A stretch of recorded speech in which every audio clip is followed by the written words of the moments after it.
Hello, gorgeous Rawlicious souls. So this is a great interview not to be missed with Eli Martyr from the Free Melon Society. He's in the film industry as a stuntman. He's done quite big films, in fact. I'll say a couple: Assassin's Creed, Resident Evil, to name a few. But he is absolutely inspiring on his fruitarian lifestyle. If you want to know more about the high, raw, or fully raw, even just the fruitarian lifestyle, which is what Eli lives, it's so inspiring. And he shares about the feeling of hunger. We go into quite some deep conversations. I think you'll enjoy it. There's a lot of questions that we can definitely expand more on. So if you've got any more questions, do comment down below. But we will be having him back on the channel because it was absolutely incredible. I didn't want it to end. It's a long one, but it's worth it. And just watch it in chunks if you don't have the time, but highly recommend you do. Lots of great nuggets, takeaways, why fruit is our species-specific diet. And it just makes complete sense. Here we go. We have Eli Martyr from the Free Melon Society. Welcome. Thanks for coming on. Yes. Thank you. Whoa. Finally. I know. Finally. Yes, Finally, it's been a long time coming. I've been meaning to, even before reaching out, I was like, I must speak to you, especially about the sugar myth, because you're the king of sugar. over 6 years of fruitarianism, just eating fruit, predominantly. It's coming up on 7. So coming up on 7 years now. And then you was like yourself. Oh, sorry. Go ahead. Yeah, and then 10 years over. So you've been nearly 7, and prior to that, 10 years vegan, plant-based. Oh, yeah. It's like 8 years or so, 7, 8 years or so as a vegan. I did, and a lot of that was raw as well. I did a mix of raw and cooked, but towards the end of that journey, I was going very, very much so mostly raw, and throughout the whole duration, right? So this is well over a decade. Fasting, lots of fasting and lots of cleansing. So doing even mono fruit cleanses. I did on the weekends. I would do 36-hour fast or more, like religiously. I mean, I still do. At least once a week there was a fast. So yeah, so lots and lots and lots of meatless, cruelty-free plant eating, and now coming up on 7 years with primarily fruit, like almost exclusively fruit. Yeah. Amazing. What brought you to this lifestyle? What can you give us, like a bit of a timeline of what where you was before?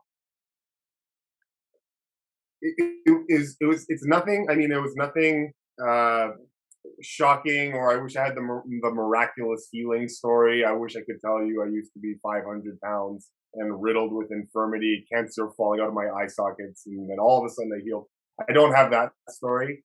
I was just a regular healthy dude, or at least on the surface, a healthy guy.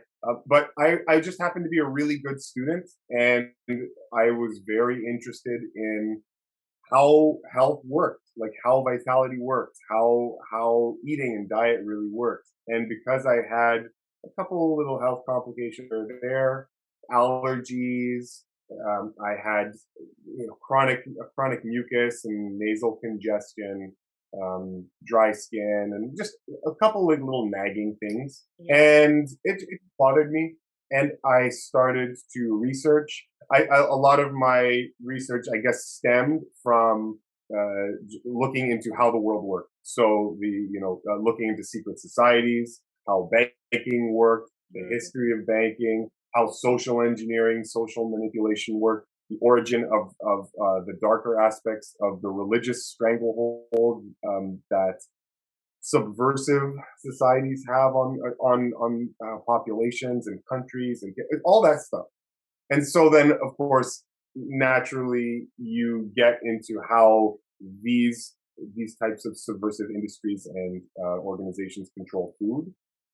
And so once I started getting into that, the origin of the food industry, what it's designed to do, all that stuff, all the evils of Yeah. food culture. Then I started getting into what they were omitting from the picture. And so then once I stumbled onto that, I'm like, oh, so this is what we're not really supposed to know, or what is kept away from the books with a bit more fervor than it should be.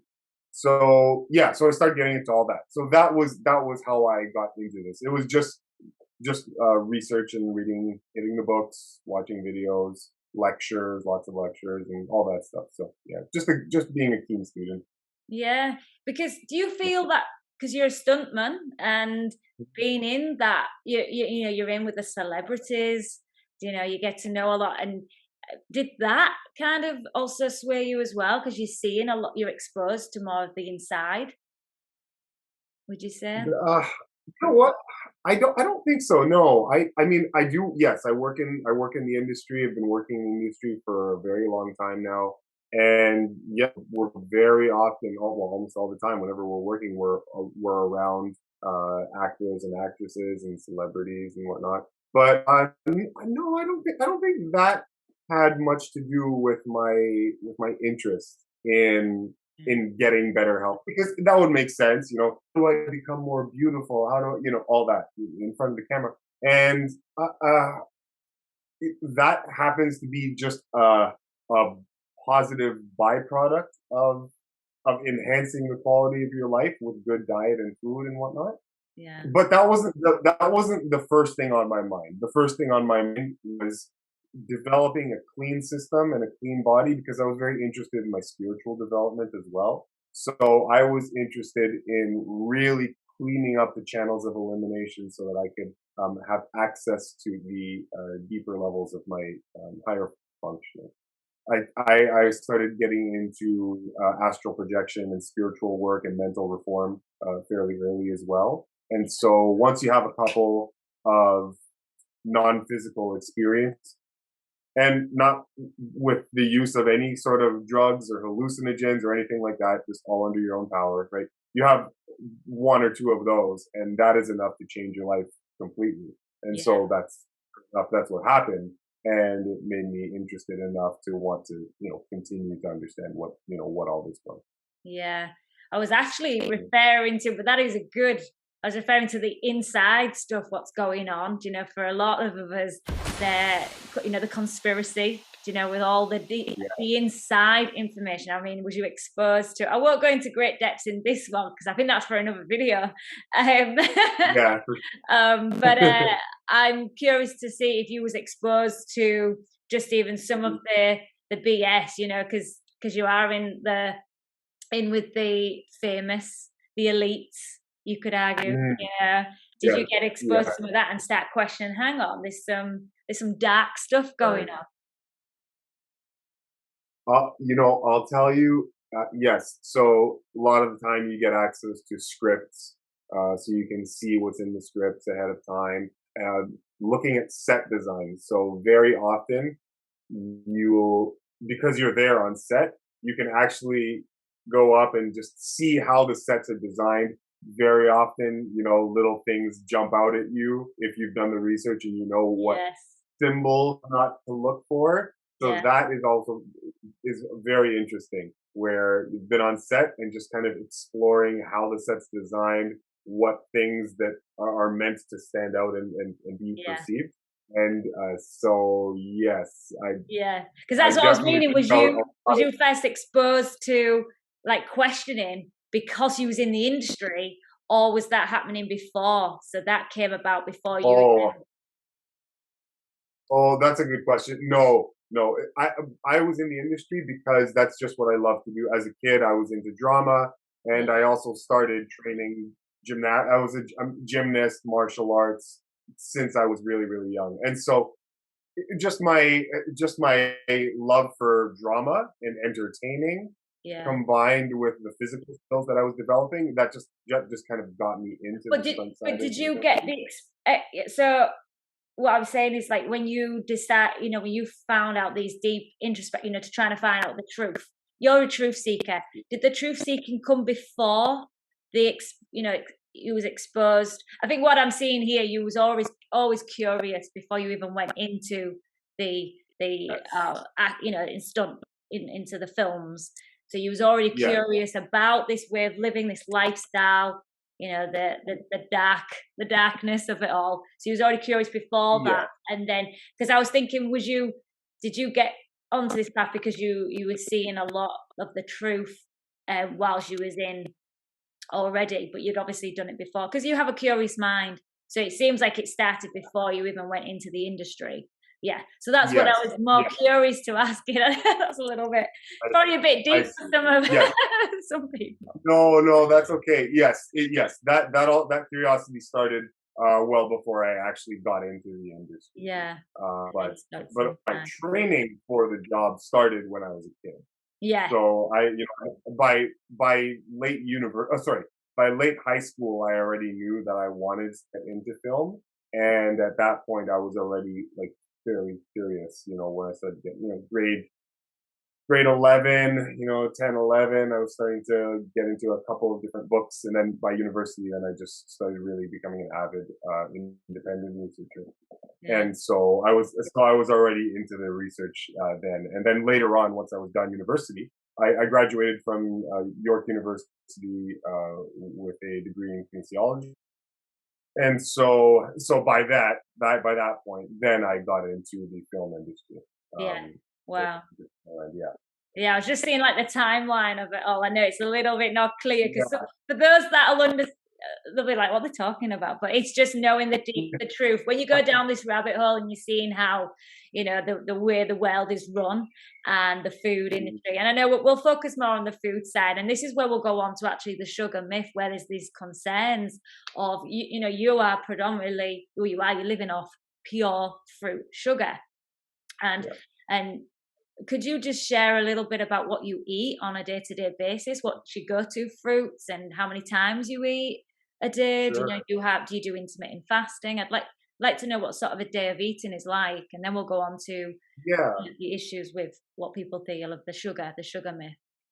Yeah, sure. So I can give you, as you say, just give you the day's example. So today, I didn't eat anything until around 2 o'clock or so. So in the morning, I did my video editing. I did some exercising, and just took care of stuff on the computer. Just working on video editing. Then around 12:30 or so, I went off to my my favorite acro gym, and did some gymnastics and some moving around and some flipping and whatnot. So did that for another hour or so, hour and a half.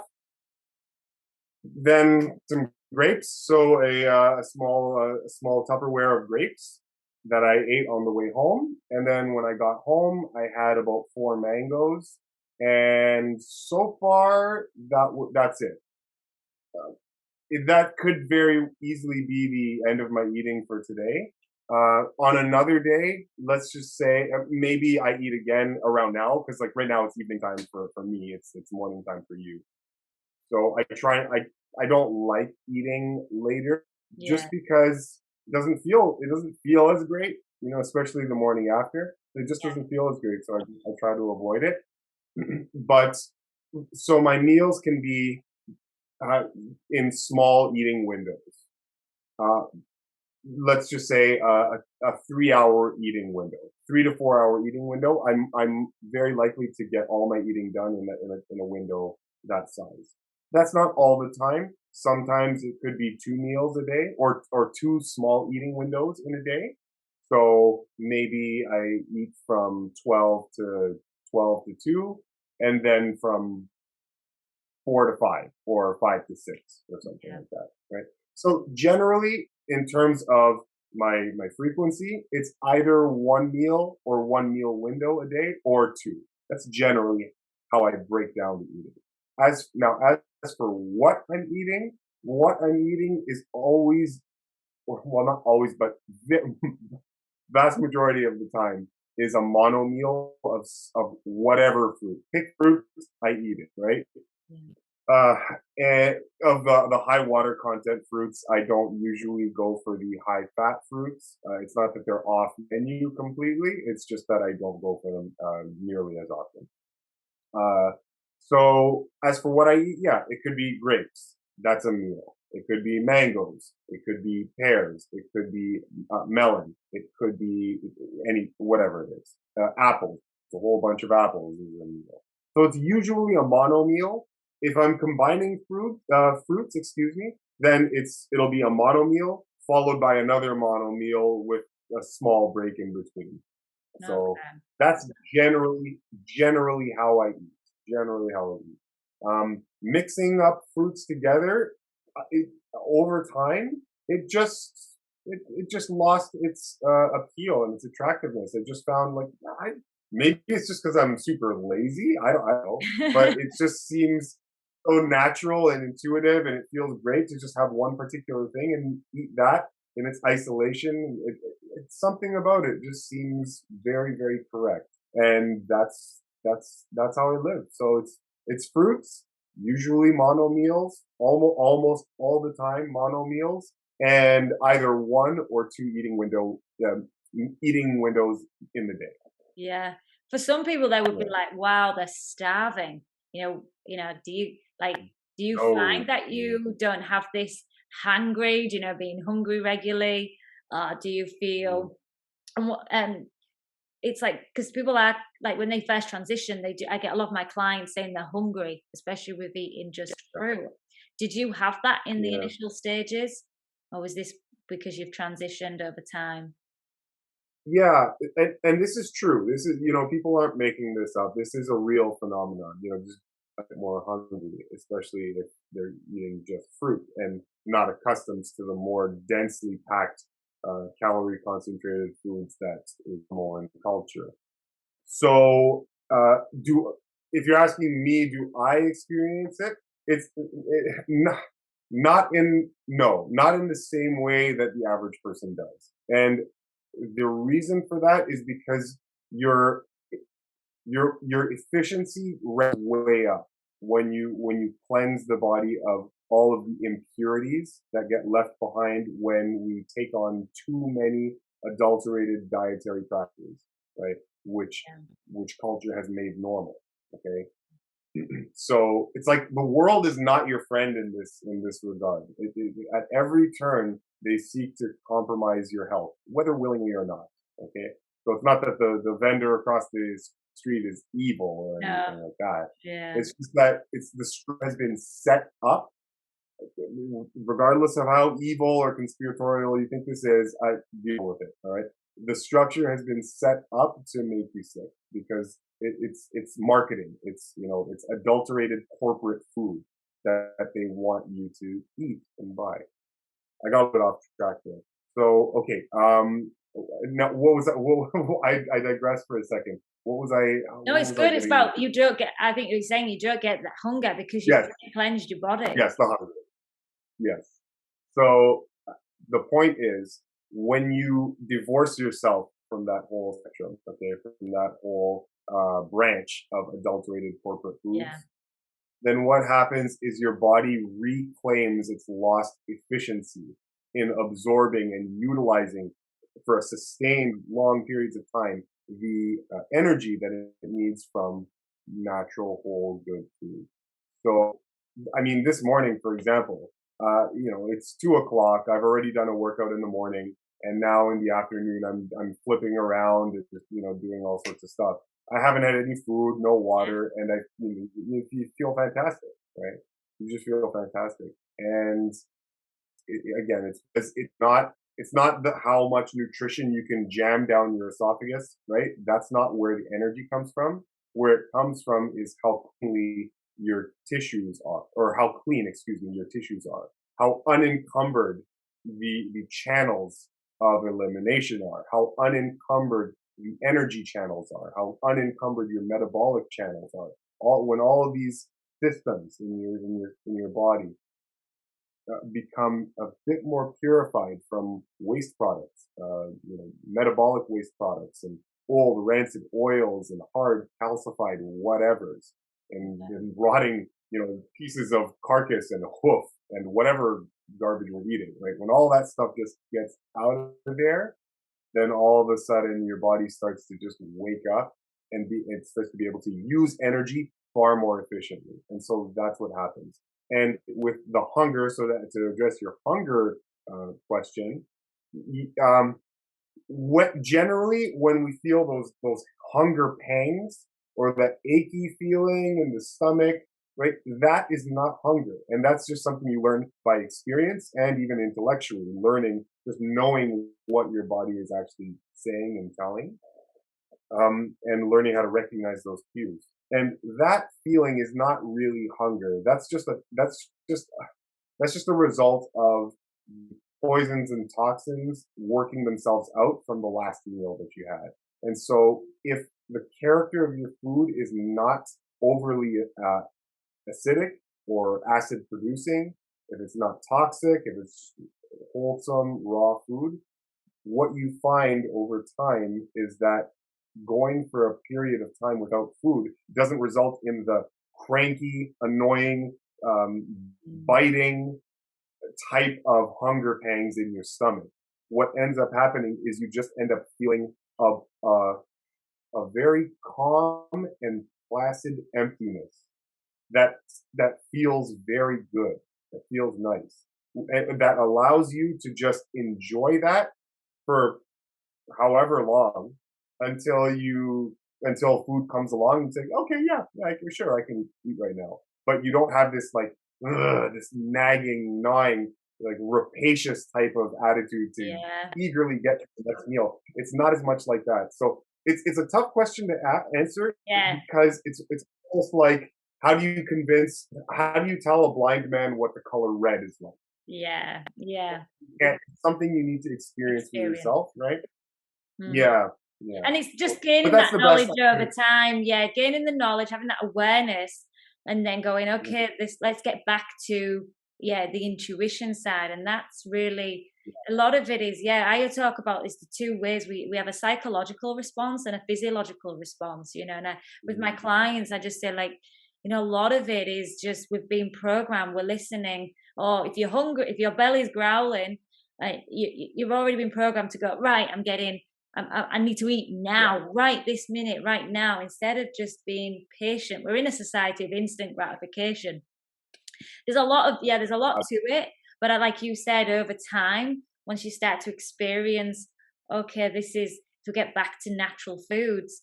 You don't get and that feeling, that freedom of feeling, not having to grab something. Oh, I'm going to be starving. Oh no, I'm worrying about what I'm going to eat in my next meal, or am I going to be able to have time to eat later? There's none of those concerns. It's very freeing, and I can see why your channel's called Free Melons, because it embodies a lot of things, especially it makes sense. I think that's a great answer. Liberating. It is. I'm glad you said that. I didn't mention it, but liberating. It's very liberating. Oh my goodness, guys! Anytime. I always say this. Anytime you eliminate need from your life, any need in whatever aspect of life it comes. Whenever you eliminate need, what you do is you gain power. Yeah. All the time, so eliminating that need for immediate food gratification, you got no idea how good it feels. Like you feel just free, to act and do whatever you need to do in life. And just when food is available, great. Now it's available, I can eat. And if it's not, great. Who cares? Yeah. It's just to have that attitude towards it is, I'll go for go to work and we'll have 12-hour days, 15-hour days or whatever. And I'll do the day running around, fighting, falling, getting thrown into mud, whatever, through walls, whatever it is. And I'll do it with no food, sometimes no water if I don't feel like it. And it's fine. And many are concerned about, oh no, what if I don't have that strength, that energy, feeling dizzy? Well, initially, because of the tissues are not clean, over time, we'll talk about the transition, but you get to that point where, like, even for me in the morning, I was always a big believer, you always eat first thing. I used to eat before I went to work, Yeah. I have a big meal. And now I don't even eat until later. Yeah, like you, after 12, usually after 12, I eat between 12 and 6. And I have So, two small windows. I'm the same. Or if I'm eating a higher density foods, I'll just eat that one meal. And then yeah. I'm done for the day. Yeah, I have a different feeling now, and I'm very connected to, yeah, how I don't need to keep. I've been conditioned in the, especially in the fitness industry, to continue to eat every few hours. Oh my goodness. Let's expand on that, because there is sadly that, yeah, it's to keep you obviously buying food, keeping you eating, and obviously the cycle is to keep you sick and not have this high energy, this natural energy. We're keeping this fake energy from fake foods. With the sugar, do you find once you've got the tissues clean, the sugar is just giving you it? Well, you can see it's giving you enough energy to sustain you, even just in that one meal. And there's days that you still fast where you don't even have. What's the longest you're fasting for at the moment? So the longest I've fasted for, I've done 32 days on a water fast. So a 32-day water fast is Wow. the longest that I've gone without food. But I've done everything kind of in between as well. So I mean, I've done dry fast of about 10 days. I've done, and shorter, so like 3-day fast, 5-day fast. I've done a week water. So I've done lots of different types of fasting, and then of course juice cleanses as well. Lots of mono diet cleanses on grapes. I've done it with watermelon. I've done it with bananas. I've done it with a couple of other things. Apples. I've done it with apples too. So lots of different types of cleansing as well. And And what now, gets you to do the fasting when, so at the moment, what encourages you to fast when your diet is so clean now? Why would you do oh fasting now still? yes, yeah, I would, yeah, I would, because the truth is that we are exposed to all sorts of garbage, whether we like it or not. Right? Mhm. Yeah, I can try to clean my foods as much as possible, but reality is I'm probably taking in some pesticides at some point, right? It's not perfect. Like this world is a chemical laden, polluted world, right? You're going to be breathing stuff in when you're on the streets, if depending on where you are in the city. Even if you're in the tropics, like you're going to be around streets and city, like cars whizzing by. Everywhere is food manufacturing and farms, and pesticides are a reality, herbicides. So yeah, we're going to be exposed regardless of how clean and how good your habits are. So knowing that, and just giving yourself a break, like I mean, it's the rest principle. Fasting is like sleeping, and anytime you can find a set of days, or even just a 2 days or 3 days, or even a day, just to take another little break, another little rest, it always helps you, and it always helps to cleanse your tissues of any kind of riffraff that might be there. And so, yeah, now I might not do like the long biblical style, 32, 40-day fast, in the next little while. I can't say never. I probably will at some point want to do something like that again. But I don't have any problem doing like multiple day fasts right now. I really enjoy it. Like really, really enjoy Yeah. doing it. So yes, that's the reality. Is that people have asked me before, like, why would you still fast if you've been doing this fruit diet for Mhm. years now? Like, aren't you clean? It's like, well, I mean, cleaner Yeah. probably, but again, I live in this world just like you do, right? I'm sure I walk just down the street and I've taken in all sorts of who knows what, right? So Yeah. Is there any yeah, markers it's when you just feel you need to do it? Is there something where you feel, okay, I've been exposed to a lot of just a more polluted area? What's your markers to say you're gonna go? Is it intuition that calls you to do it, or you feel like there's environment, there's triggers, there's cues that you go, okay, I'm gonna fast?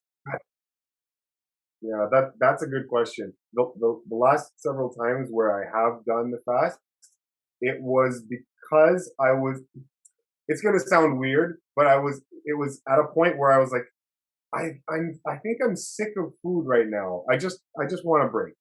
It was just something that intuitively you felt, some sort of message that the gut was sending that said, yeah, like relax, Eli, relax with the food, okay? You've been eating a lot, just take it easy, Yeah. and just wanted to take a break. Other times, if I'm injured, right, or something gets hurt, or and I don't really get injured very often or easily. Like I haven't been seriously injured really ever. Like I've had sprains. That's probably the worst of it.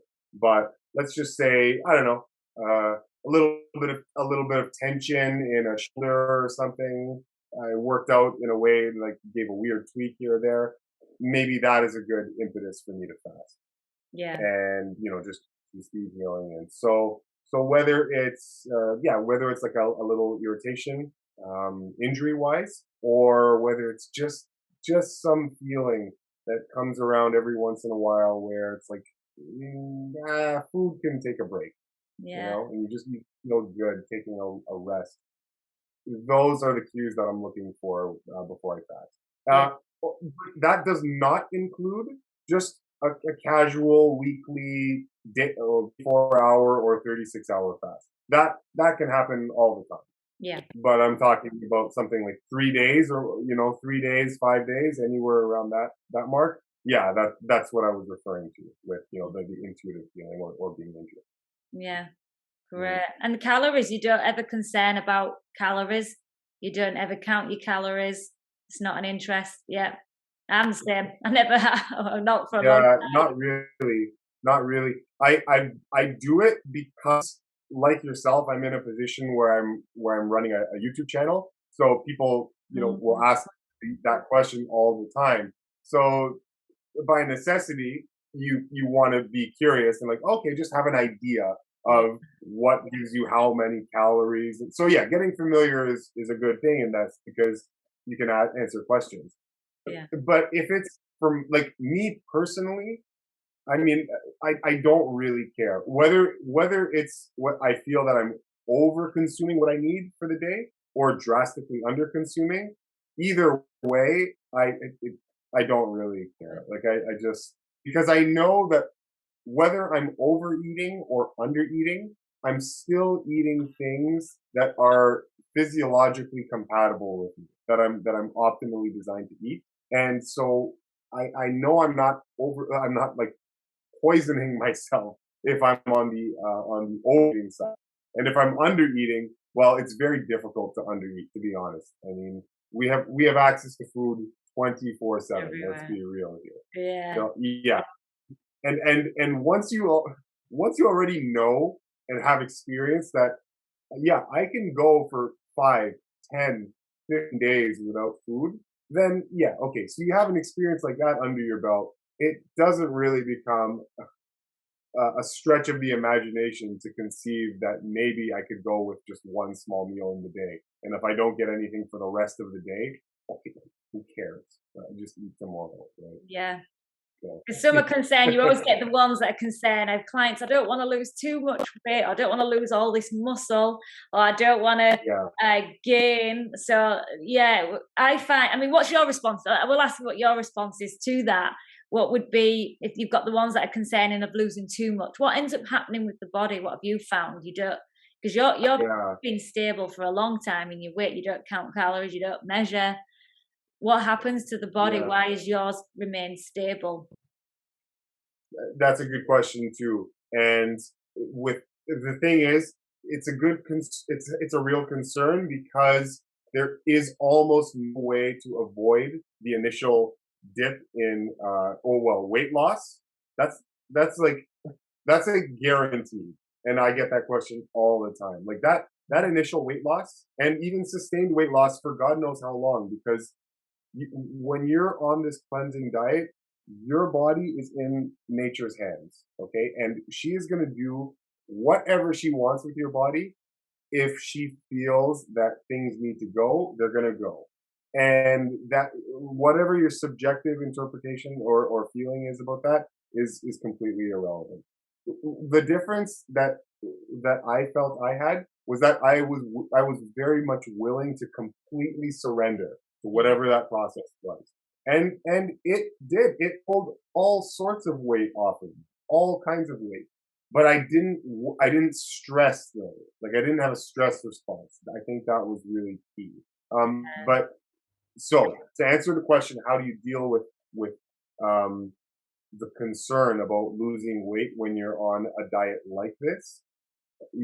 My answer is okay. Well, you simply have to choose. What is it that you want, right? If you don't, if losing weight is an actual legit concern, so let's say you're the pro athlete, or I don't know, you're a linebacker or something, and you need to keep all your weight in season, and all of a sudden you come to me, I want to get healthier, but I don't want to lose weight. Yeah. Then my answer for you is, I'm not the right person for you at this stage of your life, Yeah. because my advice will start to make you healthier and cleaner internally, but that comes at a, well, not a price, but Yeah. it comes with the effect of weight loss, because the very first thing that nature wants to do when she detects that your vital economy is suffused with more energy, she's going to take that excess abundance of energy and say, okay, let's use this, and she's going to start pulling all the crap that's not necessary, right, from your body, from your cells, and that looks like weight loss, right?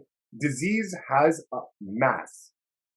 What latent disease, meaning the disease that is going to be coming to you in the future, it has physical weight. Yeah. And it is that weight that nature is targeting once you start doing a lifestyle that's similar to what I do, whether it's like a fruit-based diet, a fruitarian diet, the same thing. I don't know why I'm calling them two different things, but same type of thing. Yeah. Or even just a raw food diet, right? Fruits, vegetables, even some nuts and seeds if you keep them on the minimum. Yeah. You do anything like that, and yeah, you're looking at some weight loss. So it's very difficult to avoid, because it's like it's either succumb to what nature wants to do to you, or not. Now, in my case, I accepted the initial weight loss and the trickling, balancing over the next year or so. I'm being confusing. So within about a month, I lost lots of weight. Okay. So from day one being a fruitarian, I lost maybe 10, I don't know, 10 pounds or so, 11 pounds, something like that. And then over the course of the next long while, maybe the next year or so, or next 2 years, there was slowly, I would trickle down just a little bit more, a little bit more, a little bit more, until my body came to a place where it felt apparently very comfortable, where I am now.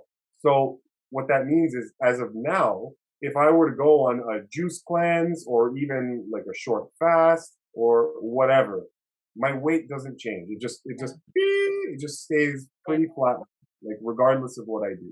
Yeah. And so long as I maintain my diet of fruit, I don't see that changing, unless at some point maybe my body says, okay, you've gotten to a place where I think we can pull a bit more weight off you. If that happens, it happens. I'm not going to complain.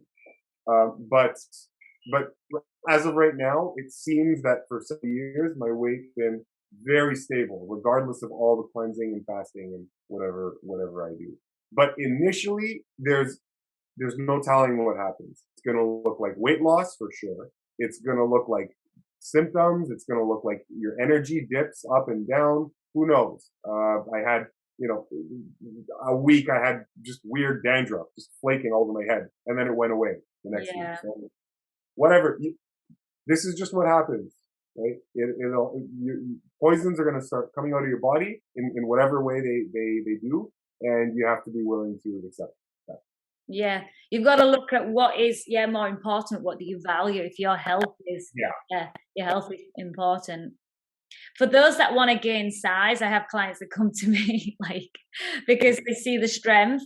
They're worried they want to do it, but again, it's how sick people get. If they don't feel the call to cleanse, to heal, then they're not going to.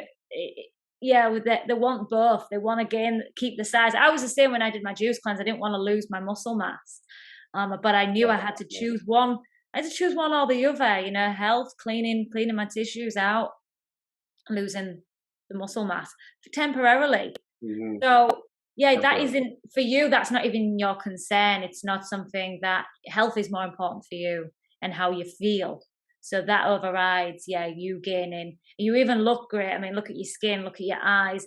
You're a picture of health. So even like, I mean, I can't see you physically, but how you look strong, don't you? I know you don't like compliments, but we will, because it's evident, it's there.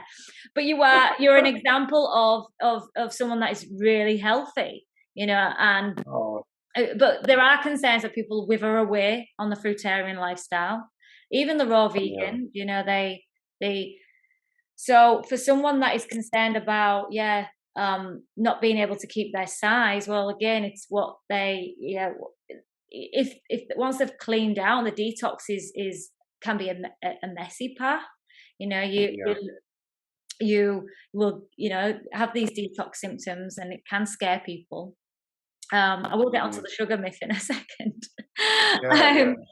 But I feel it is sorry. No, that's okay. No, continue, and then I'll add one thing to that. Oh, go ahead. Add it now. Go on. I'm just rambling. Okay.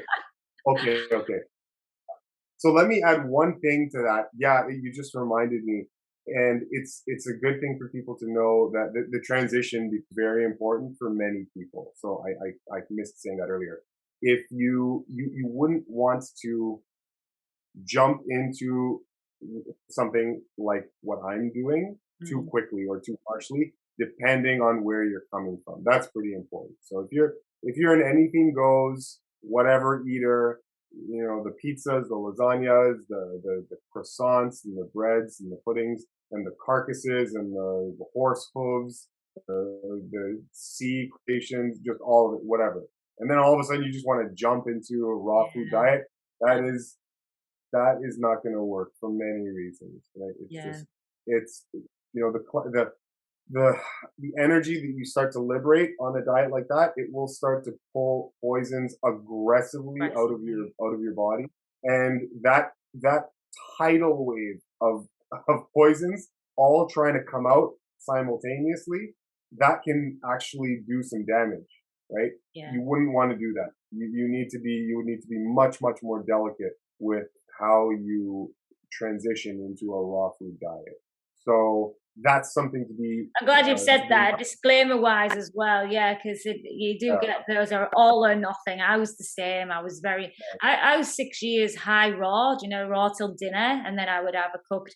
I found that really worked for me. I never set myself on this path, even I would say more fruits I was having, and especially in the tropics. But it's been a journey. It hasn't, just been overnight. And people do forget that we see where we're at and that thinking. They're like, wow. And that's why they feel it's so extreme, because it's so far away from where they are. So it all depends on, where they're at.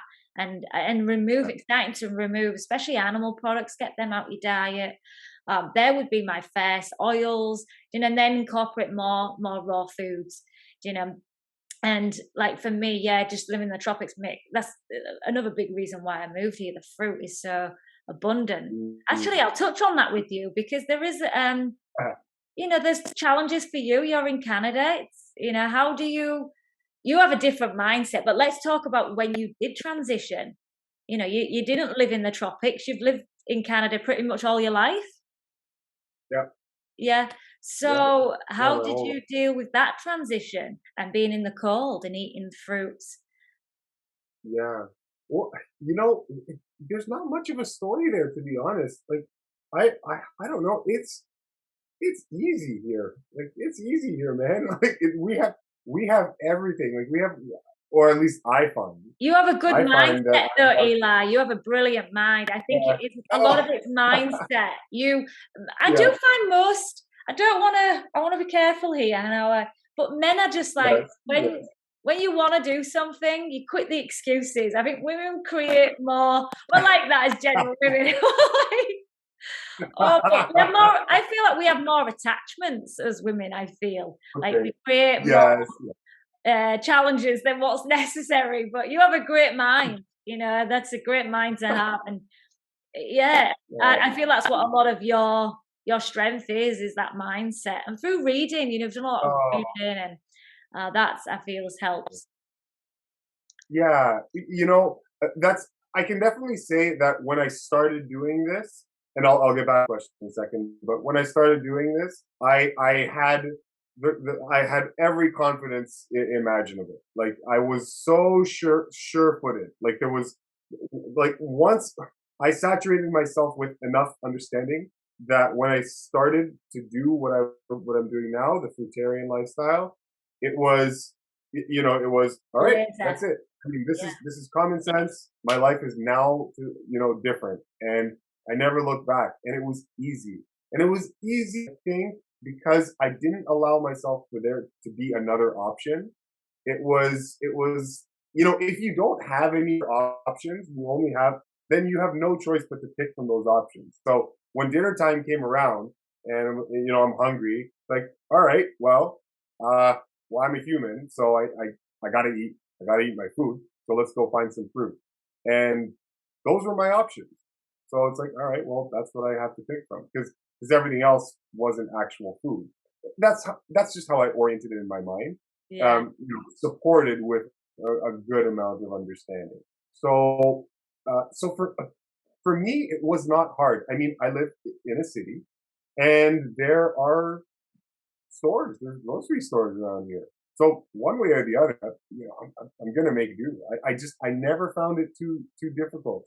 Whether it was mindset, or whether Canada or Toronto is special, Mm. I don't know. Now there are, yes, of course there are parts, even in Canada. You go way up north, you go wherever. There are going to be areas where you simply do not have access to the same amount of food that I would have access to here in Toronto. Yes, and for those people, then it's, you just don't. If all you have access to is oranges and limes and lemons, let's just say that's all you have access to. Well, it might not work. This lifestyle might not work for you. I'm sorry to say, right? You just have to make do with what you have and eat as closely as possible to your species specific diet. That's what you do. That is the answer for wherever you are on the planet. Mm. The closer that you can eat to your species specific diet, that's the best you can do, right? If we're living in the nuclear winter and all I have, the only thing available to me is ostrich dung and spiders. Well, I guess my diet's going to be ostrich dung and spiders, right? That's all you have available. So anyway, I don't Could find it you very do that? difficult. Could you just have, if you would just have not the spiders, I'm on about oranges. So if you just had access to just oranges and bananas, just Yeah, say, and apples, that was all I yeah, ate when I was that's all the options we had in England pretty much. Growing up was yes. just a snack, it would just be apples, oranges or bananas. Would that be, would that be fine for you? You could Yeah, accept that? I think that, I mean, that's food. I mean, Amazing. if I didn't have access, if I had access to apples, like an abundance of apples, that's like, oh hell, man, this is gonna be awesome. I'm gonna feel friggin' fantastic eating this stuff, right? Is that Apples and sustainable, would you say? Would you say that's sustainable? Could you thrive? it yeah, you would, it's far more sustainable than people would imagine, Yeah. right? You can eat one thing. Well, I mean, we hear this all the time. We hear people making fantastic recoveries in health when they eat one particular thing, and it doesn't even have to be fruit. It could be anything. Like you can eat potatoes for a month, and weight loss, all your conditions go away. Your your blood work improves right off potatoes. It happens. It even happens when you're eating stuff that's not great for you. Like you can eat just chicken, right? I don't recommend that. It's not good for you. But when you eat in simplicity, to the exclusion of all other things that complicate the digestion, right? If you're eating just one thing, it seems that that is enough for your body to gain some energy because it's so simple, right? But then if you're eating something very simply and it's closer to your species specific diet, oh my God, now real magic starts to happen. So you wouldn't worry So about yeah, deficiencies? Sorry. I wouldn't worry about it. No, I would just, I get if so. Let's just say I'm living in that situation where there are only what apples, oranges, and bananas. Let's just say. No, I would not worry about deficiencies. I would just eat of those things that I had available to me. I can tell you right now, you'd probably end up feeling super fantastic. Maybe I would moderate a couple days of just apples, and maybe then a couple days of oranges, and then go back to eating a mix of all of them wherever I felt, and then maybe a couple of days of just banana. I don't know, something like. But if I have food available to me, that's what's available, right? There are times when I'm on the road, or go on vacation, or whatever it is, and you just look for what's available, and what's available is if it's fruit, I'm like, whoo, game time, right? Yeah. And you will get Done. those Cool. watching this thinking, but what about supplementation and these deficiencies? Why? How is that healthy? Because some are always that you have to have a balance of everything. This balance. Yeah, the Yeah. balance. Yeah, yeah. And the answer to that is there's no there's no organism on the planet that thinks like that and that lives like that. Not zero examples. All the organisms eat a ridiculously imbalanced diet of their particular species specific food substances, and they ignore everything else, and they're fine, right? They're perfect, perfectly fine. And so that's the easiest way to wrap your head around Around it. that question, because people don't think about it, Tony. Like, they don't think about it. As soon as you respond in a way, you can see the light bulbs come on, and they're like, I yeah, I guess you're right. There aren't any other organisms that really think like that. That they have to eat from every conceivable food group, Yeah. right? No, but no animal does this. Mhm. Zero. Just humans. My question is, why would Mother Nature curse humans in such a cruel way as to have to find every single day a diet that encompasses this ridiculously broad range of food substances that require all sorts of different climates and whatnot, and you need to get all those things in your mouth in one day, and you have to do that every single day. That, to me, that seems not to make sense.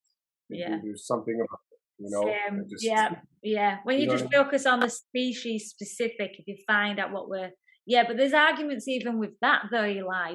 What's our species specific? People are, well, we're Yeah, more carnivores, we're more frugivores. yeah, There's all that yes, confusion, and that's what they've wanted to create, the confusion. Because when you're confused, you just do what's easiest and what we've been yeah, conditioned predominantly. Whatever is the vision, the biggest vision wins, and the biggest vision out there is the pharmaceutical industry, and there's mass marketing of animals, because there's so much involved with it. When you start to understand that, I think we can start to find that truth. Yeah, it's such a minefield, and I get it, and I do I come from understanding with people, but I just bring it back down to base. That's why I love your life, this lifestyle, because it's simple. It's back to yeah. basics. Why are we complicating it? So simple. Yes. Yeah. I very often, if I'm in a pinch and someone asks me, like, how do you eat? And there's not much time to explain. I just sometimes I just say, I eat the Adam and Eve diet, right? I pretend I'm in the Garden of Eden, and that's it. That's what I do, right? And Yeah. that kind of satisfies, the questions. You can conceptualize what that would be like, and like, okay, yeah, I kind of get it, right? Just pretend I'm in the Garden of Eden. That's what I have access to. I don't have tools. I don't have guns. I don't have cookware. I have nothing. I have nothing but my birthday. Okay, and that's it. So that's how I live, or at least that's how I try try to live in the best way that I can, right? Yeah. And yeah, it's simple. It's so simple, and it spoils you rotten. It spoils you rotten. It's great. You come home from a day of doing whatever it is, a hard day of doing whatever it is, and you walk in the door and you just grab the pears and toss them in your mouth. Like dinner's ready in 4 seconds, 8 seconds, maybe. It's Yeah. fantastic. It spoils you rotten. Right? Do you still get cravings? Do you still do you indulge? Well, what we call as indulge. It's come again from that thinking. But Yeah. do you eat like higher raw fat dishes? I know you say you have. I've listened to some of your interviews where now and again it's rare, but you do. Do you Yeah. continue that? Do you still? And how do you feel when? I'd like to know what you eat, and then how often do you eat that? Sure. Yeah. Yes, definitely. I'm human, just like everybody out there, right? Every once in a while, I don't mind indulging at all. It's just that my my standard for what constitutes an indulgence is probably very drastically different. Yeah. Obviously. So an indulgence for me is all right. That is an indulgence. An I missed that. indulgence for What did you me. say then, Eli? It cut out then. Oh, yeah. I cut out. I said an indulgence for me is jackfruit, Oh, right? jackfruit. Yeah. Jackfruit, yeah, like that is an indulgence. So if there's that day where I come home with one of the big ones, for sure I'm just relaxing, listening to either a lecture or if I want put on a movie or whatever and eating jackfruit and like that's my indulgence. That's an indulgence.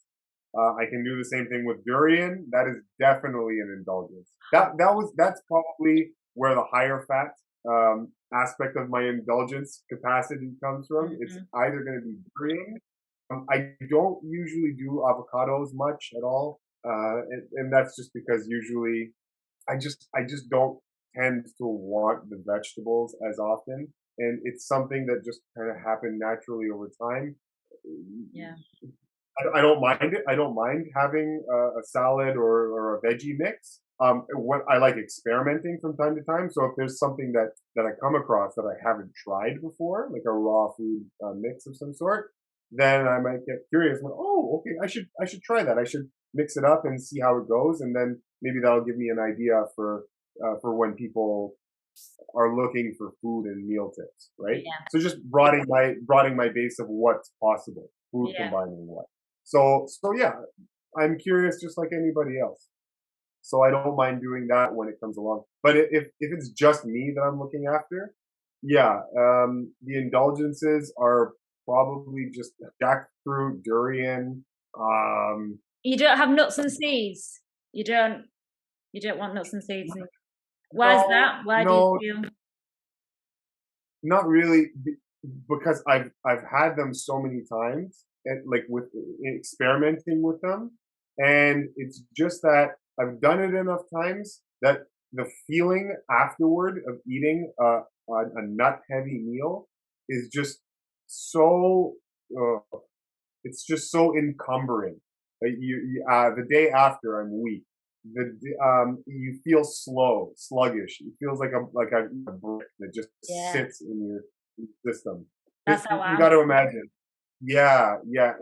You eat only fruit that just flies through your system. It digests so beautifully. If you have a meal in the morning, a fruit like if you've done it for a while, and then you have a meal in the morning, it's very possible that you could see that meal in the toilet by the evening.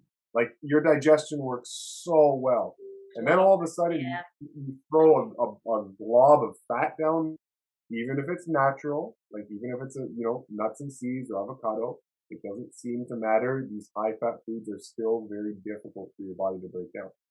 So you throw that in the mix and you notice it in a second. All of a sudden your digestion goes slows to a crawl and it's just like you feel it like, oh wow.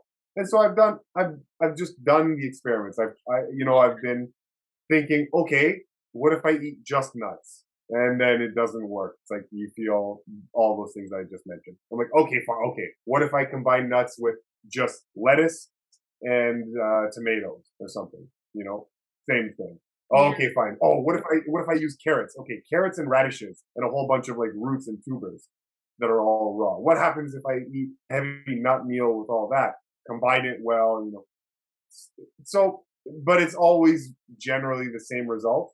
And I've just done it enough times that that my mind and my body are starting to get the idea that they don't really want that food anymore. Yeah. So I don't have a problem with nuts. They're great, but you know, over time I've just cultivated a predisposition where I've learned from experience that I it doesn't feel good to have Yeah. high fat meals, and you just tend to want to avoid it because the Do you feeling find is that as well, inflammation, you don't feel as flexible, and yeah, like you were saying, you don't feel as good. I've noticed yeah just little twinges of pain here and there, like more in my neck and shoulders, where because I'm at my computer all day. I notice that comes yeah back when I eat more nuts, heavier foods. Yeah, a lot of yeah my aches and pains come back. come back. I have noticed that. Yeah, I Yeah, went doing a lot of experiments with avocado and avocado combining, just seeing okay, what can I combine avocado with to minimize any of the those effects, and just trying a whole bunch of stuff. Yes, I did notice that too. You just wake up in the morning, I'm like, that's weird. I don't remember having pain here. What's different, right? yeah, And man, every time, it always comes back to the fats. You start yeah, introducing lots of high fat stuff, and then just things start to go less well. yeah. More And sluggish. Yeah, it's fascinating. yeah, sluggish, weak, less motivated, Yeah. just all of that, right? It's All of numbing. It's that. quite numbing, isn't it? I've been definitely feeling more tired. That's why I've been eating just one meal a day because Mhm. I've not had the energy and not doing much else, and I don't want to be eating more and having the sugar on top of the fat as well. Didn't help. Oh yeah. I'll come on to that, but I did want to ask you. I have a really good friend here in Thailand that I've known. My lighting's going a bit dark, but hey go, hey ho. It's the sun going over that way now. Um, Oh, okay. my friend of I mean, I've known him for 12 years, and he was the one who inspired me to look at this fruitarian lifestyle. He was eating Mhm. just fruits, and he brought a 10 bananas at lunch when I've always been in I've been in dog rescue for a long time, and that's where I met him. And he's been pretty much 12 years fruitarian, but he's got to a phase now where he's a little bit lost. He's not Yeah. feeling well, even through this path. It's not been straightforward, but very high raw, and for years, many years. And he'll be really curious to know your response to this and just your insights, because he's not feel all his aches and pains go. He's in his 50s. All of his aches and pains have gone. He has all the energy. We go for hikes, but he's just not quite feeling satisfied. Where do you feel he's just is always there's always something, and this has been going on for years, but he can't quite, he just knows this is the his diet, but he's just not feeling satisfied after so Mhm. long. And you've been now, nearly 7 years. Do you get that at all? Do you experience that? Not that feeling of satisfaction? Do you think that's more mental and is not feeling? It's difficult to say because we're all, Yeah. we don't know our experiences and what Yes. our thinking is. I, But I I'm gonna say that is probably it. Yes, I think that's upstairs. That's a mental thing. I yeah, I, I think that would have to do with just finding uh, finding a passion, right? A life motivation, something that goes beyond food, right? And if your life motivation is if you find something that motivates you to do things to be bigger to than but yourself. beyond. Yes, yes. Mm. Then I think that's what starts to take the priority or precedence. And this is why, spiritual work becomes such a useful thing because it allows you a target, right? A focus, because there's infinite potential to be accessed with your higher developments. And if the food is nothing but just an aid to get you there, then it becomes less of the focal point. So being satisfied, like I would have to ask him, what does he mean by like dissatisfied? Like you mean dissatisfied at the end of a meal, Yeah, where you feel like feel. you want more, or you want more taste? So if it's that, then you know the answers become something else. But if by dissatisfied he means with life in general, or there's something missing, well, okay, now that's just like upstairs here. That's a different thing. So it depends on what he means by I think that. it's food is like feeling, it's still, it's that empty feeling of not, yeah. Um, I've tried to dig deep from it, and he's still, is still unsure of what it is, Mm, where he's, after a meal, he's just wanting something more, but he's stick to it because of all the okay. benefits that come with it. Yeah. But Yeah. because we've got great fruit here, maybe, yeah, we're trying to find, even still, it's tricky at times, even in the tropics, to find Yeah. quality fruit, really Right. tasty. There's periods, yeah, we don't get good quality fruit. Oranges, watermelons are bland. Yes. Maybe it is, the pesticides and all that they're putting on. And Yeah. how This is interesting. Because, and I'll just say something really quickly. When you're during a fast, okay, w- what often happens is that people realize how much time they have to play with, and they become bored, okay, on a fast. When food is no longer part of the picture, it's amazing how much time in the day there is. And so yeah, what is intimidating is that people are left to themselves, and they're left to deal with themselves up here. Just you and yourself, and all of your hangups and your stresses and all your baggage, and you just left with nothing to do but to be with all of that, right? And it can be daunting, right? Sometimes people don't want to deal with themselves. And being with yourself is not comfortable for many people. And I would suggest that if you can be very comfortable with yourself, you will be a much better human being. If being with yourself is not something that freaks you out, or you don't have, oh, I need to call someone, I need to be with a friend, if you can be very comfortable with yourself, your thoughts, then you start to become a very, for lack of a better term, a good human being. yeah, Now, the reason I say that is with because he's done this cleansing diet for so long, right? Yeah, at the end of a meal, he's let's just say it's 2 in the afternoon. He's eaten his meal, and that's it. His body works so well; it doesn't need any more food for the rest of the day. Everything's great, and now all of a sudden you run into the placid emptiness, that where you're just being with yourself. And yeah, if you don't have a target, if you don't have some sort of ambition or something that drives you, some sort of motivation that transcends food, then yeah, maybe it might start to externalize as, well, I don't know, I just need more food, I think, or something, right? yeah, yeah. When you don't really, it's just some other motivation that is That's when missing. he did figure out that's when he actually needed less, because that's my thinking now, because initially my transition was always eat more, especially I've come from a really distorted binge eating, comfort eating, very heavy. Mhm. But now, and I was always like, get the calories in, and I believe that really worked for me. As much fruit, I was stuffing myself, but I was stuffing my feelings. I had to deal with mastering the raw with that thinking initially. That's what worked for me. Now it is more, I don't need as much. And he's that, the more he fasts, the more he realizes he's so sad. He went on to now the one meal a day, where he was, because he was eating too often, he wasn't quite satisfied. Now it's like when he has, and he can get really good mangoes, it's like, it's amazing, it's so delicious. He's tweaking things. He's still, yeah, even after, actually I was thinking it's 14 years he's been on this lifestyle. It's incredible. I want to get him on the channel. I really want to chat with him. He's very quiet. He's very introverted.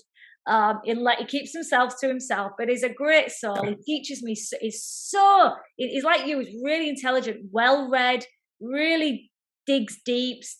I get a lot of my knowledge from him. I find him fascinating. I'm so lucky and blessed to have met him. And like yourself and this community that are really like delving deep, and yeah, I love it. It's so fascinating to me, and it makes sense. I'm glad I resonate. So I'd love to have him on. You two, it'd be great to see you. Maybe I'd do like a 3-way conversation. It'd be amazing. Because it'd be great. Sorry. Yeah. No, I said from what you described, seems like a man after my own heart. You too. You'd connect. He's great, and he can talk about anything and everything in depth, in real detail. Is very. When I ask him how long something's going to be, it'll be like 10 minutes. It will say like 7.5 minutes. I'll be there in 7.5 minutes. I like just did 10. It's great.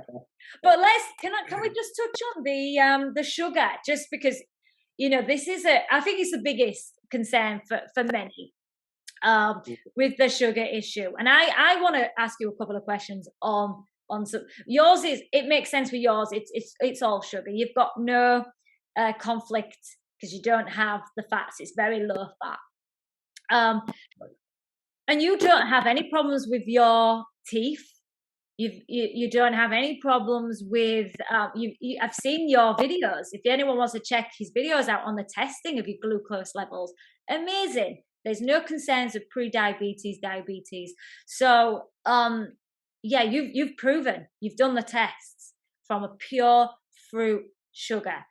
Where does the issue lie with the concerns? Where do you think that is for most people when they're coming towards a high? Especially, I think that's why people are concerned for the ones that are eating a high fruit diet, and then with the fats, with even coming from nuts and seeds. Could we discuss that? Yeah. Okay. Yeah, that's a good thing to start that off. And I think it comes from two places, right? The confusion, where the confusion lies. And for one thing, it's because we're very silly with human language, in that we violate the laws of logic by using the same term to describe multiple different things. I don't know why we do that so often in language. I often feel that it's done deliberately. In fact, it is. I'm being a bit. I know that it is done deliberately. Okay, I do know that in very often. But the times it's not done deliberately. But anyway, so confounding of the language and using one term to describe many things, that you set yourself up for confusion. Okay, so if I say computer, and by computer I really mean tiger, I will be misunderstood every single time, right? So we have that, and it's because we say sugar, and we understand sugar as processed sugar, as high fructose corn syrup, as aspartame, as NutraSweet. These are all sugars. Okay, and then we use the same term to describe sugar, but in its actual natural form, where its characteristics and properties are diametrically opposed to what the processed version of sugar is, right? If I want to go buy a computer, and someone gives me a computer chip and says, here you go, right? That's useless to me. It doesn't do anything. It just sits there and clutters up my house. It's just a computer chip. I can't do anything with it. If I want to make use of a computer, I need all of it. I need the keyboard, the mouse, the monitor, the CPU, the internet. I need the whole shebang, right?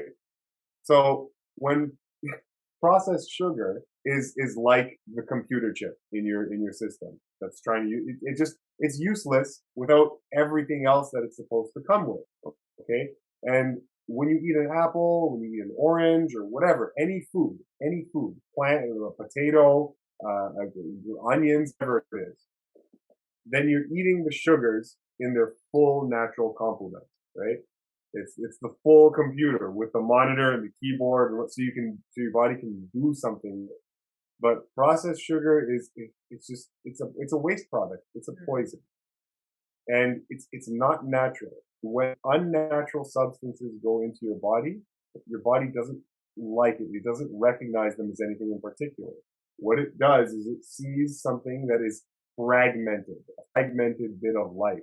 And it says that is just a fragmented bit of something. I don't like it, and it deals with it in whatever way it can, which generally in the long run leads to some sort of condition.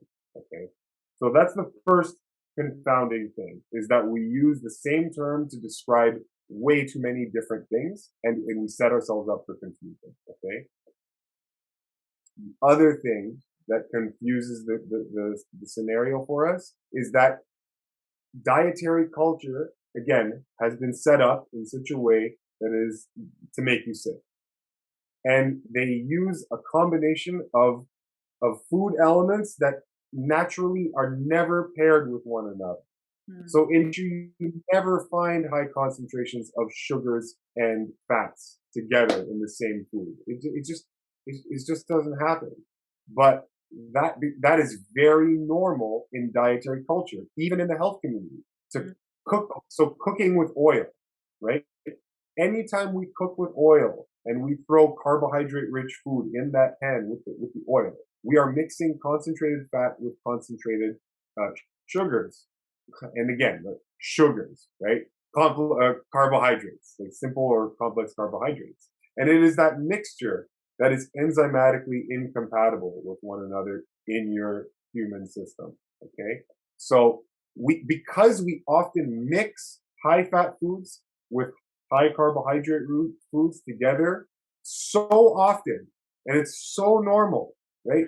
I think that we just don't even realize that when we castigate against carbohydrates as the cause of the disease or diabetes or whatever, we just don't even realize how often we're eating those carbohydrates with fat.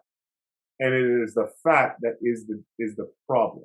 It is the fat that encumbers the system. It is the fat that slows the blood flow down to the colon. It is the fat that interferes and clogs up the insulin receptor sites along your cells and make glucose unavailable to the cell because the receptor site is clogged with fat. Yeah.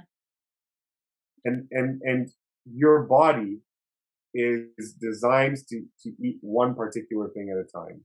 That's when you get the best possible digestion, which is why you get into very few problems when you're eating like yourself or like myself. It's just the way you eat, you just avoid many of the problems by default.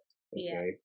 But if you start to make all these combinations of foods, in your diet, now you have to start being a bit more careful, because if you eat high fat and high carbohydrate foods together, your body only can release one digestive chemistry at a time.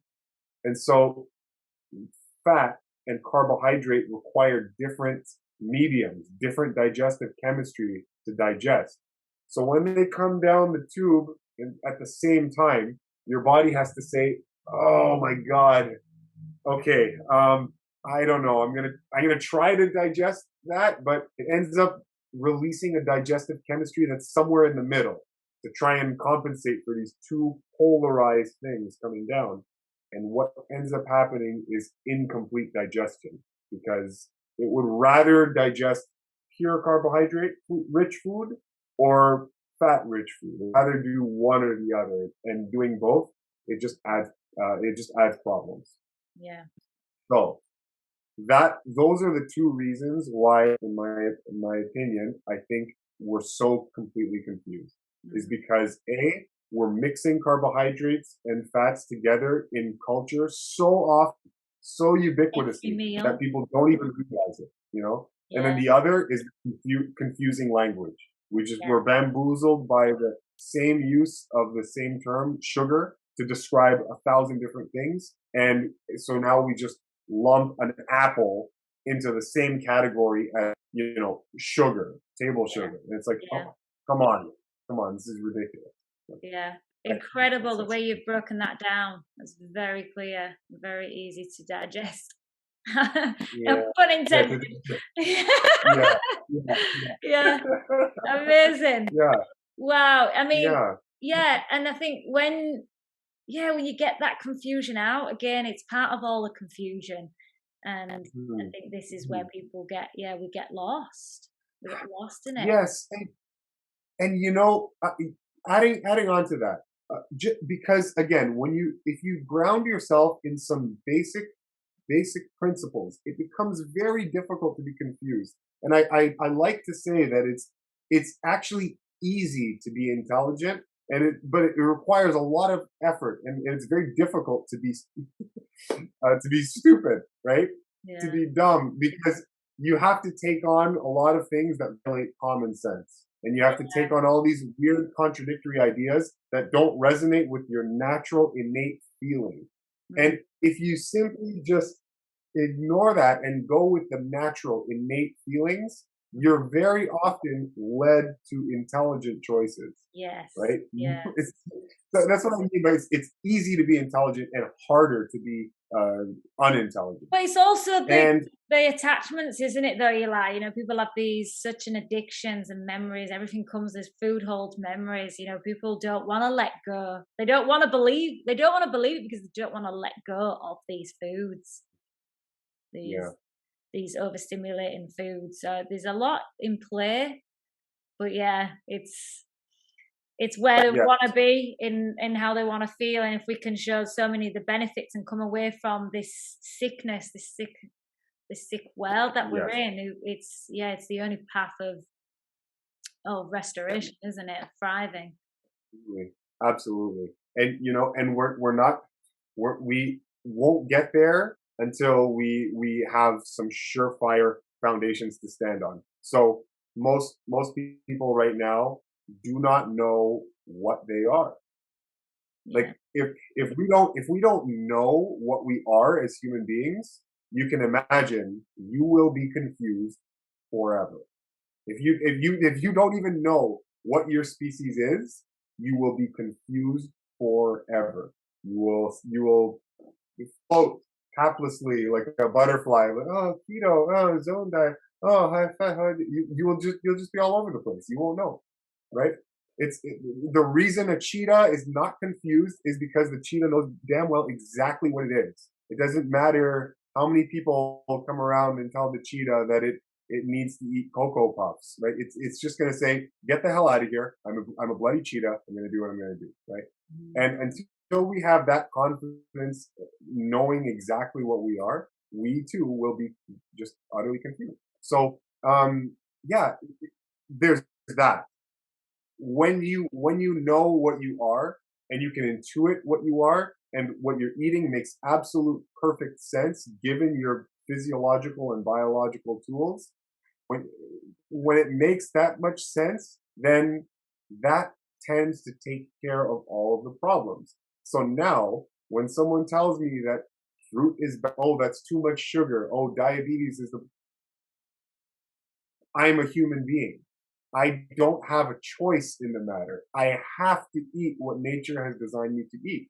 And that thing is ideally and optimally the fruits, because it couldn't be any other way with hands and my color vision and my complete inability to chase down anything and my complete lack of teeth to do any sort of carnivorous whatever, right? And my lack of this and my lack of that, and my inability to do this, and because my nipples are located here, and my prostate, and you can go down the laundry list of all of the ways that make it very clear that you are not designed like an herbivore, an omnivore, or a carnivore, right? You are definitely something different. And so yeah, so once all of these start to ring true with your common sense centers, right? That changes the whole Yeah. ball game, because now you have the confidence of a mountain, and you can stare in the face of obfuscation and confusion and omission details, and you can just trod right through that fearlessly. and without the stress and worry and the confusion, it's just you're put at such ease, and you're able to navigate these confusions very, very, very simply. So again, basic principles. We have to know what we are, Yeah. and otherwise it's not going to work. Right? Yeah.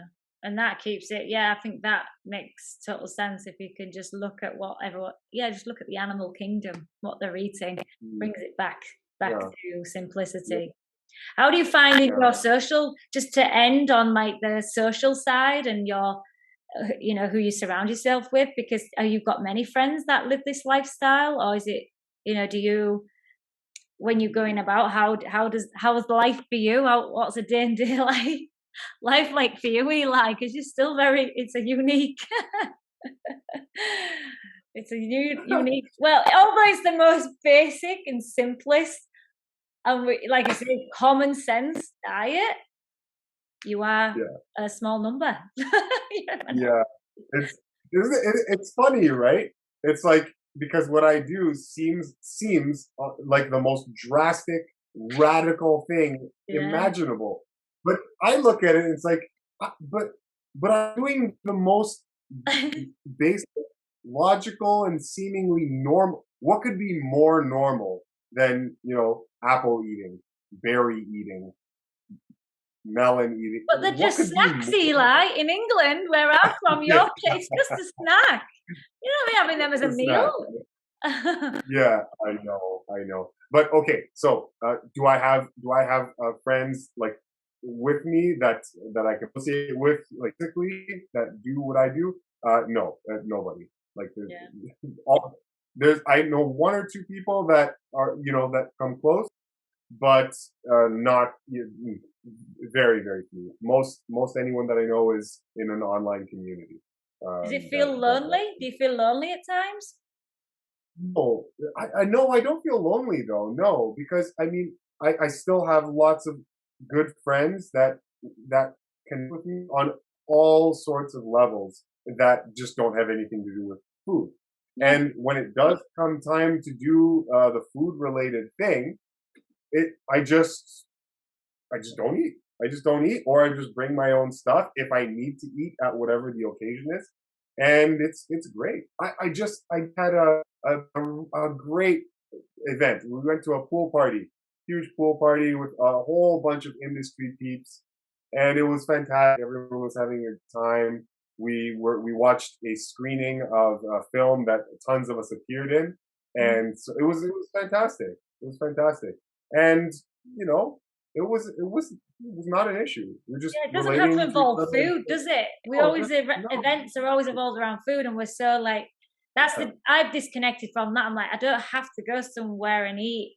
Like I want to. It's yeah, more of connections, and yeah, I look at yeah, it differently. Yeah, rather than what am I yeah. going to eat? Yeah, exactly, exactly. The culture is going to be the culture. You're always going to be surrounded with it, but you can always make a very easy choice just to not subscribe to the aspects of culture that you don't want to subscribe to, right? If I had the same friends, same type of culture, except in this culture, hypothetically speaking, it was very normal at parties to grab a scorpion and shove it right up your sigmoid colon. Let's just say that's the culture. Yeah. Then it wouldn't be a problem for me to abstain from the practice of shoving a scorpion up the sigmoid colon. I just wouldn't do it. Mm. I know it's a I very think you'd be silly. traumatized though. I'd be like, oh, when I'm seeing these hog, the hog roasts, I'm just like that really, oh, ethically. Yeah. Ugh.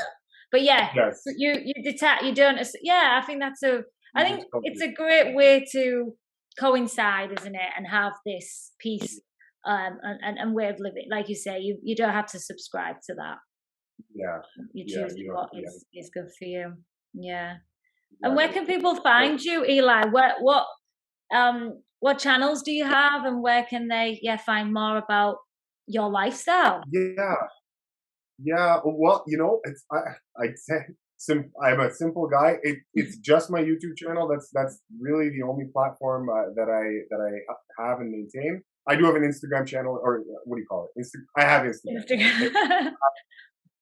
I have a YouTube channel and I have my Instagram, so that's where you can find me. So if you go to YouTube, you can just search for Eli Martyr, my name, or the Free Melon Society. That's the name of the channel, the Free Melon Society, and you can check my videos and playlists and whatnot. You can get all the information you want there. My Instagram is I don't use it as often, but I like to update it with just simple workout ideas and just little snippets of life that have to do with exercise or little diet tips here or there or whatnot. But so that's just kind of a fun thing that I upload to every once in a while. But if you really want to get the information, then the Free Melon Society on YouTube is where you go.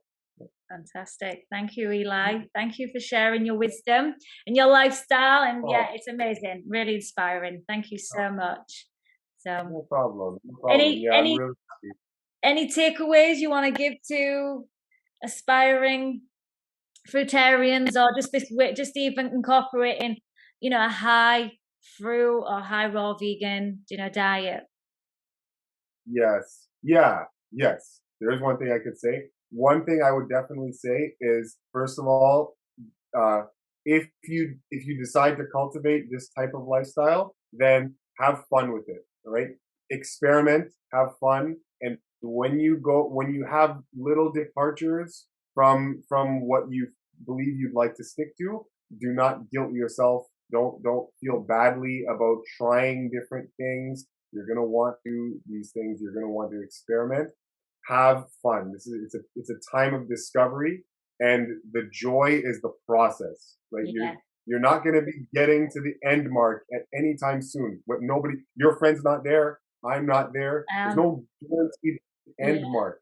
Yeah. It's the process. It's the journey of discovery. That is what's important, right? So if you'd like to try something like this, then be mindful of good transition, right? Be mindful of the damage that we've done to ourselves in the past and respect the damage that we've done to our past by not drastically jumping into something that you're not ready for. So you have to know yourself, right? You have to be honest with yourself, be very, very honest with yourself, and be honest about what you are really ready for. A lot of people say they want to do this type of lifestyle and they're just not ready, right? Yeah. And they know it inside, but I want to do a fruitarian lifestyle, but I don't want to lose weight. I don't want my social life to change. I don't want this to change. I want to still be able to go out and rest. Like, okay, you're not ready for it then. Yes. These are the changes. They like the idea. The idea is incredible and the benefits, and it all makes sense. But no. Yeah. I'm not quite there. I'm honest. I'm not where you are, and that's fine with me. I'm not. Yeah, I know it's that's not it's a goal. It's not the end destination, but it is one of my goals. Yeah. Yeah. Well, and it's not something that is like no one has to do. If you don't, if a version of a human based or human diet, if a version of that works for you, then there's a lot of different versions that you can adopt and come away with an extremely good, very, very healthy, wonderful, vibrant lifestyle. It doesn't have to be an all fruit diet, right? So if we lock ourselves into, I must do this 24/7. If I deviate for 1 second, it's bad, and that's no way to live, right? That's no way to live at all. So yeah. So have some general principles, have some good general understanding, right? Be flexible within your principles and within some common parameters, and just have fun and enjoy the lifestyle, right? And don't guilt yourself out. I think that is what I tell people who are looking into this for the first time, or whether they've been curious for a while. Then introducing more raw living foods into your diet. The more you can do that, the better. It's just going to help you out. That's what your body really wants. That's what you really crave. And so in any capacity, the more you shift towards living in harmony with your body, then you will reap the benefits either in the short term or in the long term. but probably both. So that's what I would say. Amazing. Thank you so much, Eli. Thank you for coming on. Thank you so much. Thank you so much, Tony. It's been great. I'm really honored and happy that that you invited me here onto your channel to My share all this with pleasure. your audience. Yeah. So thank you so So much. blessed. So many takeaways and nuggets. Incredible. Thank you. You're welcome. We'll do it again soon. I hope you enjoyed that interview with Eli. Incredible. If you want more information, do check it out in the description box below of his social media channels, and also mine if you want support on your transition to a high or fully raw vegan diet, or even fruitarianism. Definitely check out rawlicious.com, and I'll see you all soon.